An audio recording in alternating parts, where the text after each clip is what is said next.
Welcome back to my Girl Love series review on this channel. Today, let's talk about episode 2 of The Fire. Fai kept picking on Kaphrao, giving her unreasonable tasks and making her life as difficult as possible. But then the flashback scenes started to appear. What I liked most about episode 2 is that the series never tries to justify Fai's bullying. What she did was still wrong. But instead of making excuses for her, the series chooses to explain why she became the person she is. After what happened in episode 1, Kaphrao decides that she'll never be the weak little girl she used to be. She doesn't want to be someone who only cries and depends on Fai anymore. Instead, she chooses to become stronger, more independent, and stand on her own. Fai, on the other hand, grows up with emotional wounds that were never healed. She has always believed that she was only the second choice.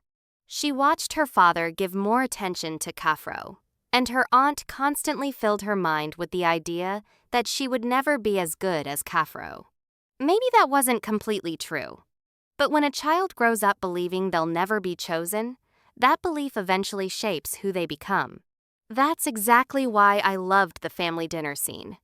On the surface, Fai was simply pulling her father's arm so he would serve her some food. But I don't think she wanted the food. What Fai really wanted was her father's attention. She wanted him to look at her. She wanted to be the one he chose. It's such a small detail, but it made me sympathize with Fai so much more. Another thing I really enjoyed was how the series slowly peeled back Fai's tough exterior. She always says she doesn't care. But in the end, she still drives to Kaphrao's workplace to pick her up. It's obvious that Fai's actions always contradict her words. Besides the emotional moments, this episode also had plenty of scenes that made me laugh.